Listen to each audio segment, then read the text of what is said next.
Madame, Monsieur, bienvenue dans Vox News, votre rendez-vous quotidien de l'actualité. Je suis Fanny Wegscheider. À la une de l'information de ce vendredi 19 mai 2017. Nouvelle évasion dans une prison de République démocratique du Congo. 2 jours après celle de Makala, au moins 60 personnes se sont évadées de celle de Kassangoulou. En Côte d'Ivoire, une cache d'armes a été découverte à Bouaké en début de semaine, au domicile du chef du protocole du président de l'Assemblée nationale, Guillaume Soro. Et enfin, santé, nouvelle prometteuse dans le cadre de la lutte contre le virus Ebola. Des chercheurs ont découvert un anticorps qui neutralise les 3 principales souches du virus ouest-africain. Nouvelle évasion, je vous le disais, dans une prison de République démocratique du Congo. 2 jours seulement après celle de Makala dans la capitale, ce sont au moins 60 personnes qui auraient réussi à s'échapper dans la nuit de jeudi à vendredi de l'établissement pénitentiaire de Kassangoulou, situé à 45 km de Kinshasa. Cette petite prison vétuste ne comptait que 73 détenus, selon le député Jean-Claude Vouemba, qui précise que 6 prisonniers malades sont eux restés sur place. L'élu ajoute que la police avait déjà arrêté 10 des fugitifs à la mi-journée. La prison de Kassangoulou se trouve elle aussi dans la province du Congo central, tout comme celle de Makala, d'où 50 détenus s'étaient évadés d'après les autorités. Un bilan revu bien à la hausse par les sources proches de l'enquête, qui annoncent, elles, plus de 4600 évadés. Parmi eux, des auteurs de crimes crapuleux, mais aussi des prisonniers dangereux et des membres de la secte Bundudia Congo, avec son leader Nemwanda Nsemi. Le maire de Kinshasa a annoncé la capture de 179 des fugitifs et la police demande aux habitants de dénoncer tout fugitif pour éviter une explosion de violence dans la capitale. En Afrique de l'Ouest, le tribunal d'instance gambien de Banjul a émis des mandats d'arrêt à l'encontre de 2 hommes accusés du meurtre du journaliste Deida Idara. Les assassins présumés sont 2 militaires et anciens hommes de main de l'ex-président Yahya Jammeh. Sana Manjang a déjà été accusé à plusieurs reprises de torture et d'assassinat. Quant à Kaoussou Kamara, surnommé le Bombardier, il a été condamné sous l'Ancien Régime d'une tentative de coup d'État en 2009. Les 2 hommes faisaient partie d'une petite équipe très redoutée par les Gambiens. Les Green Boys, comme on les surnommait, étaient de jeunes soldats formés dans la Libye du colonel Kadhafi et qui exécutaient les sales besognes pour le compte de l'ancien président Yahya Jammeh. Sana Manjang et Kaoussou Kamara seraient actuellement en exil dans la sous-région autour de Banjul. Le crime dont ils sont accusés a eu lieu le soir du 16 décembre 2004. Les 2 tueurs présumés auraient tiré sur la voiture conduite par le journaliste depuis un taxi non immatriculé. Les 2 hommes sont recherchés pour meurtre et pour conspiration pour commettre un meurtre. Et la justice gambienne a également émis un mandat d'arrêt à l'encontre d'un ancien ministre de l'Intérieur. Actuellement détenu en Suisse, Ousmane Sonko est recherché dans une procédure distincte sur la mort d'un ancien chef des services du renseignement, Daba Marena, et d'autres personnes. Et les symboles de l'ère Yahya Jammeh continuent de tomber en Gambie depuis l'élection démocratique du président Adama Barrow il y a quelques mois. La statue en bronze du soldat inconnu qui trônait depuis 1996 au milieu du rond-point à l'entrée de Banjul semblait avoir mystérieusement disparu pour les habitués de ce tronçon routier.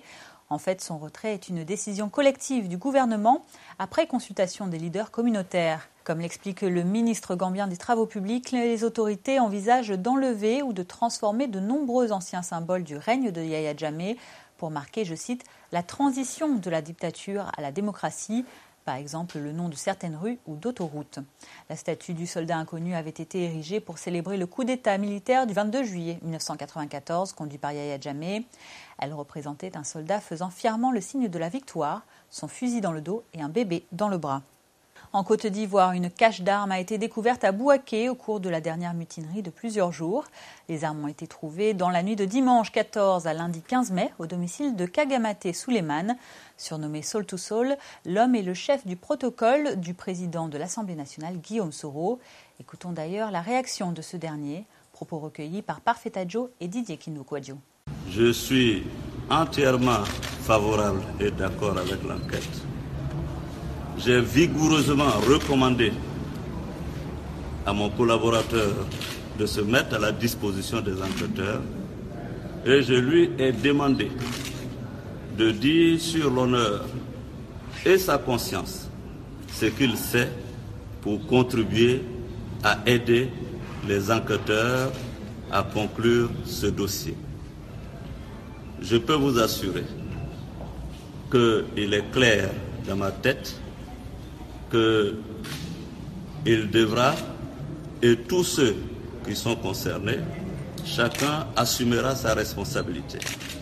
Donc pour l'heure, je demande aux uns aux autres de garder la sérénité pour que les enquêtes puissent se dérouler dans la sérénité. Et toujours dans le pays, après les remous sociaux qui ont traumatisé la population ces derniers temps, eh bien des chefs traditionnels ivoiriens réunis à Abidjan ont appelé la population à une vraie réconciliation. Membres de l'Association nationale des chefs coutumiers de communautés et notables de Côte d'Ivoire, ils ont tous interpellé le gouvernement ivoirien pour la situation sociopolitique, rythmée notamment par les mutineries des soldats, mais aussi le désarmement des ex-combattants, les grèves de fonctionnaires, les prisonniers politiques. Pour ces chefs traditionnels, eh bien, ces faits méritent une attention toute particulière de la part du président Alassane Ouattara. Pour une solution durable à ces événements, ils ont suggéré aux chefs de l'État de privilégier le dialogue, mais aussi la négociation et la paix, préalable à tout développement dans un pays selon eux. Yoro Mathias, le président des chefs coutumiers, a également demandé la libération de tous les prisonniers politiques et le retour des exilés. Le président du Congrès ivoirien pour le développement et la paix, Babili Dembélé, a également invité les protagonistes au dialogue pour la résolution des crises sociales qui frappent le pays depuis plusieurs mois. Tous ceux qui ont les problèmes, ce sont nos enfants. C'est nous les chefs qui allons partir vers eux. Et puis la Côte d'Ivoire a été souillée. Donc en principe, il y a des trucs qu'on doit faire dans le bois sacré. Il faut d'abord demander pardon à la terre et nos aïeux. Ce sont leurs enfants qui ont été tués. Donc cela, ça n'a pas été fait encore. Il faut qu'on le fasse. Il faut qu'on purifie la terre, la Côte d'Ivoire. Demander pardon aux Ivoiriens. Avec eux, c'est nous les papas qui allons aller vers nos enfants qui sont à l'extérieur du pays, qui sont un peu partout pour leur dire revenez, la paix à l'arrivée en Côte d'Ivoire. C'est avec eux qu'on va faire l'affaire, mais ça, je ne sais pas, il n'y a pas de paix. L'implication des chefs coutumiers, des notables et communautés est une très bonne chose. Dans la mesure où nous vivons aujourd'hui, nous nous regardons en chien de faïence, il y a la méfiance et les Ivoiriens, je crois qu'ils sont suffisamment fatigués. Et nous pourrons nous appuyer sur eux, qui sont totalement apolitiques, pour parler à tous, notamment à commencer par le président de la République, qui incarne aujourd'hui l'État de Côte d'Ivoire. C'est la première visite au Mali du président français Emmanuel Macron, nouvellement élu. Première visite en Afrique et même hors d'Europe.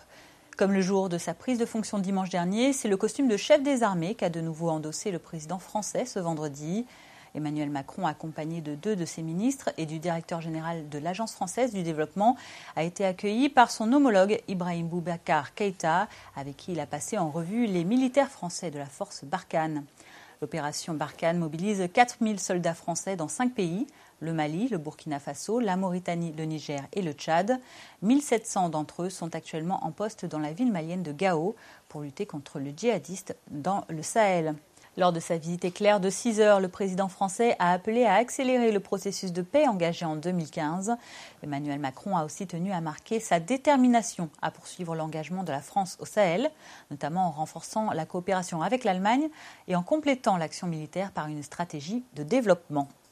Au Bénin, une nouvelle initiative pour renforcer le partenariat public-privé voit le jour. Son nom, Eurocham, la Chambre de commerce européenne du Bénin. Elle réunit des chefs d'entreprise européennes installés au Bénin et qui souhaitent résoudre ensemble les difficultés que rencontrent leurs membres avec l'administration publique de leur pays d'accueil. Eurocham vise aussi à contribuer à l'amélioration du climat des affaires, un levier majeur de croissance pour l'économie béninoise. La Chambre de commerce européenne du Bénin veut encourager les potentiels investisseurs européens à s'installer dans le pays. Le président d'Eurocham détaille les objectifs de cette chambre de commerce.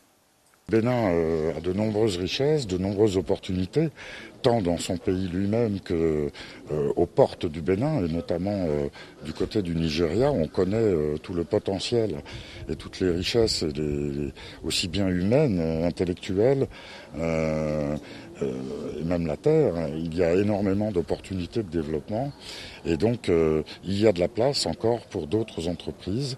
On sait très bien par exemple que le secteur industriel est peu développé, les industries de transformation font encore défaut. Il y a beaucoup d'exportation de produits bruts, mais peu d'industries de transformation. Et lorsqu'on reçoit, par exemple, je citais une délégation de la branche fruits et légumes de la Fédération agricole française, j'ai reçu encore tout dernièrement également le cabinet KPMG sur des opportunités de développement. On évoque ce potentiel de développement. Oui, il y a bien sûr encore de la place, tout à fait. La lutte contre le djihadisme, une priorité aussi au Nigeria où Boko Haram sévit depuis 8 ans. Le programme alimentaire mondial estime que l'insurrection du groupe islamiste bloque l'accès des secours aux populations en manque de nourriture. 1 800 000 personnes seraient au bord de la famine, selon cette agence de l'ONU chargée de l'aide alimentaire. Pour la coordinatrice des situations d'urgence au sein du PAM, l'organisation humanitaire arrive à faire parvenir un peu d'aide à 1 200 000 Nigérians en crise alimentaire, mais elle a désespérément besoin de fonds. 600 000 autres personnes sont toujours menacées, mais inatteignables près de la frontière avec le Niger et le Tchad à cause du conflit avec Boko Haram. Pour éloigner le spectre de la famine au Nigeria, le PAM a besoin de 230 millions de dollars de mai à octobre, soit environ 207 millions d'euros ou un peu plus de 136 milliards de francs CFA. Le programme de prévention de la famine du PAM, aidé par l'UNICEF, vise à s'assurer que tous les enfants de 6 à 23 mois reçoivent une alimentation spéciale. Dans le cas particulier du Nigeria, il a été étendu aux enfants de 5 ans. There has been a spread. Boko Haram s'est répandu dans ces 4 pays. Nous avons vu des centaines de milliers de personnes déplacées autour de la frontière avec le Niger, le Tchad, au Cameroun et des milliers au Nigeria. C'est un problème régional maintenant.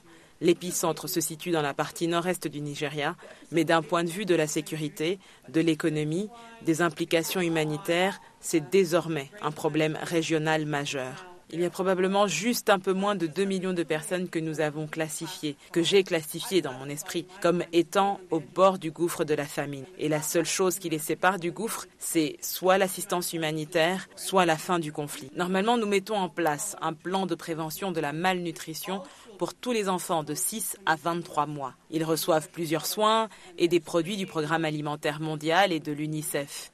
Mais quand nous avons constaté le niveau de malnutrition là-bas, nous avons élargi le programme à tous les enfants de moins de 5 ans.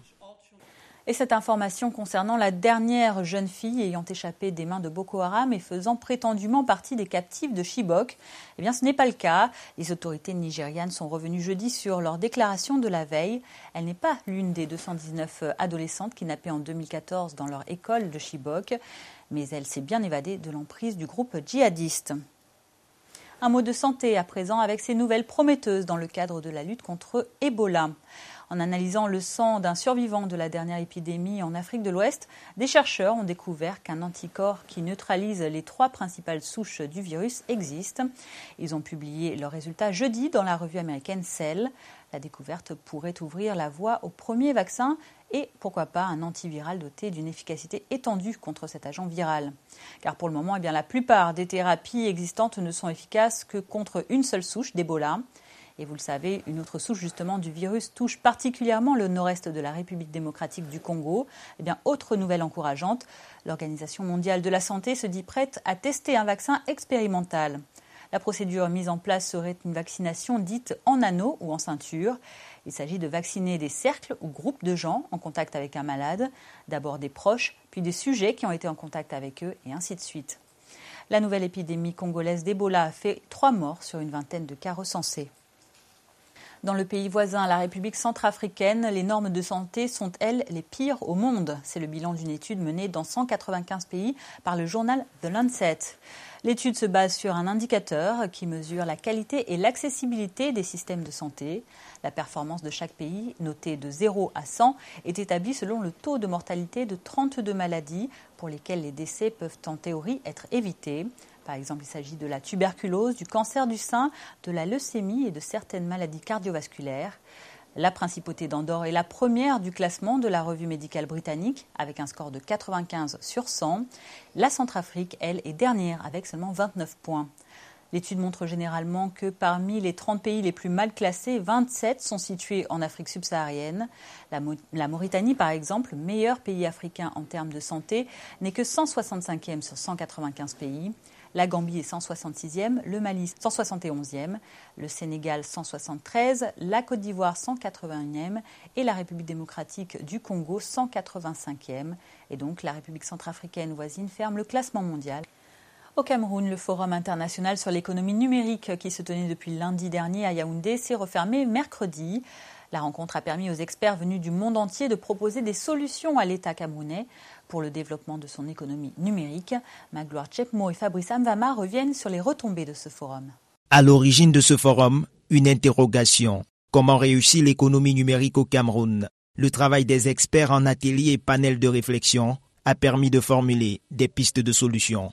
L'état de lieu nous donne des modes et des modèles de financement aujourd'hui, certes qui existent, mais qui sont inadaptés à la dynamique des entreprises du secteur du numérique, que ce soit les risques, la rentabilité et la durée.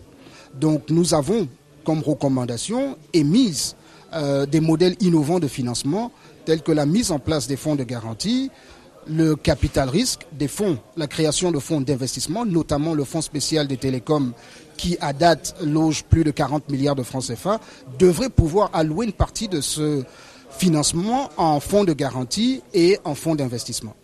Autre grande retombée de ce forum, les partenariats. Il y en a eu pour plus d'une dizaine au total, signés entre des entreprises occidentales et des structures camerounaises. Donc effectivement, dans le cadre du partenariat avec Camtel, nous signons un mémorandum pour la solarisation de 200 sites télécoms, c'est-à-dire remplacer des groupes électrogènes qui alimentent des relais télécoms par des solutions solaires qui vont permettre, de fiabiliser le réseau mobile par l'alimentation d'une énergie stable et renouvelable.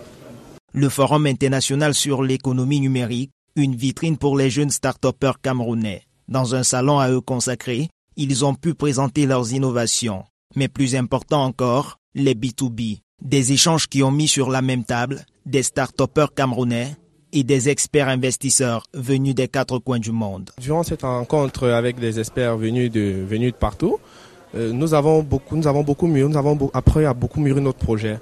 Parce que ces experts, ils vous montrent les limites de votre projet, ils vous disent sur quels autres aspects est-ce que vous pouvez aborder votre projet. Également, ils vous posent des questions assez aisées sur votre projet. Ils vous disent comment est-ce que vous pouvez attaquer le marché pour que votre projet soit plus productif. Et également, ils peuvent décider de vous accompagner en fonction du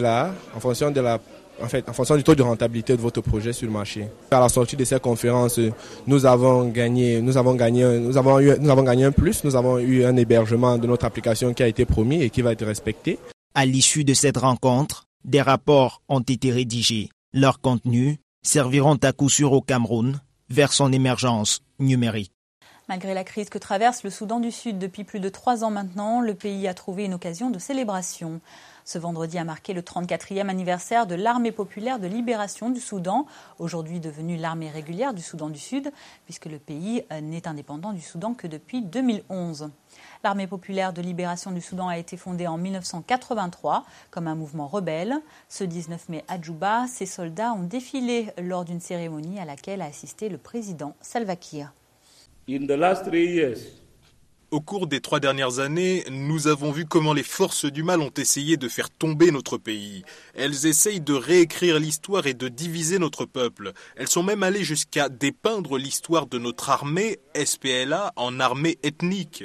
Nous ne devrions pas nous permettre de détruire de nos propres mains les gains les plus précieux que nous avons acquis depuis que nous avons pris les armes en 1983. En ce moment, nous devrions nous concentrer sur la construction d'une nation plutôt que de permettre aux forces extérieures de nous pousser davantage dans les conflits. Nous avons parlé du dialogue national et ce dialogue national a suscité tant de questions et surtout concernant ceux qui prétendent être des amis du SPLM ou des amis du Soudan du Sud alors qu'ils sont en réalité les ennemis déguisés qui veulent détruire le Soudan du Sud.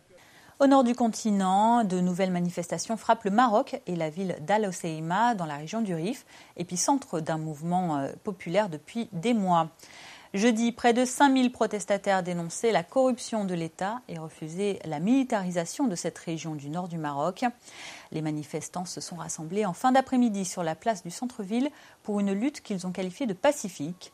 Parmi les manifestants, certains brandissaient des drapeaux hamassiques ou encore l'éphémère République du Rif qui avait été proclamée dans les années 1920. Leur marche les a ensuite menés sur la place principale où le leader du mouvement, Nasser Zefzavi, a longuement harangué la foule. Le rassemblement s'est déroulé sans incident et s'est dispersé vers 22h locales. La journée de jeudi a été marquée par le sauvetage au large de la Libye de près de 2900 migrants. Parmi eux, 2300 faisaient route vers l'Italie, embarqués sur 10 barques en bois et 12 canots pneumatiques. Et près de 580 ont été reconduits en Libye. Ils ont été pris en charge par des navires des gardes-côtes italiens, de l'opération navale européenne Sophia et de plusieurs ONG, dont Médecins sans frontières. 70 km plus à l'ouest, au large de Sabrata, ce sont 463 autres migrants qui ont été secourus à bord d'une embarcation en bois dont le moteur était tombé en panne. 120 migrants d'Afrique subsaharienne ont, eux, été secourus par les gardes-côtes libyens au large de Garabouli, situé à 60 km à l'est de la capitale. Avec la pression mise par l'Union européenne sur la Libye pour intercepter plus de migrants, Tripoli a demandé à l'Italie d'armer les vedettes de ses gardes-côtes pour pouvoir faire face aux trafiquants. Grâce aux efforts des gardes-côtes libyens, 120 personnes, dont 11 femmes et 4 enfants, ont été sauvées à l'aide de Dieu. Refermons ce journal au Ghana avec du sport. Il a fait la gloire du football ghanéen. Le club Asante Kotoko de Koumassi est aujourd'hui en difficulté en première ligue ghanéenne. Après 15 matchs, il pointe en milieu de classement à la 7e position, avec seulement 5 victoires à son actif cette saison. Et surtout, voilà 8 matchs que Asante n'a plus gagnés, cumulant les nuls et les défaites. De quoi alarmer les supporters du club et amateurs du ballon rond. Dernier épisode en date, le départ de l'entraîneur assistant Frimpong Manso. Il survient quelques semaines après le renvoi de l'entraîneur croate du club, Zdravko Logaruzic. L'entraîneur a pu mettre en place une équipe avec la formation populaire 3-5-2 et indépendamment de la façon dont les supporters se sentaient à propos de la formation et de la progression de l'équipe, il nous donnait des résultats. À la fin de la journée, nous avons pris la 2e place après 11 matchs. Bien sûr, je serais content parce que personne ne veut rivaliser avec eux. Alors normalement, quand ils descendent, nous avançons. Une chose à propos de Kotoko est que chaque fois que l'on a des problèmes, l'autre va monter. Polak est un bon entraîneur. Il a été l'ancien entraîneur d'un club rival et ensuite il est venu à Ashanti. C'est un très bon tacticien, donc venir à Kotoko implique de la pression et des exigences. Alors il devra faire de son mieux. Bien sûr, il gagne des matchs pour rendre heureux les supporters. Sinon, la pression va revenir et les supporters ne seront pas contents. Et s'il s'effondre, ce sera la fin pour lui aussi. C'est la fin de ce journal. Avant de nous quitter, voici le rappel des principaux titres développés ce soir. Nouvelle évasion dans une prison de République démocratique du Congo. 2 jours après celle de Makala, au moins 60 personnes se sont évadées de celle de Kassangoulou. En Côte d'Ivoire, une cache d'armes a été découverte à Bouaké en début de semaine, au domicile du chef du protocole du président de l'Assemblée nationale, Guillaume Soro. Et enfin, santé, nouvelle prometteuse dans le cadre de la lutte contre le virus Ebola. Des chercheurs ont découvert un anticorps qui neutralise les 3 principales souches du virus ouest-africain. C'est la fin de cette édition. Merci de l'avoir suivi. Rendez-vous demain samedi pour votre revue africaine de la semaine. Bonne suite de programme sur votre chaîne panafricaine.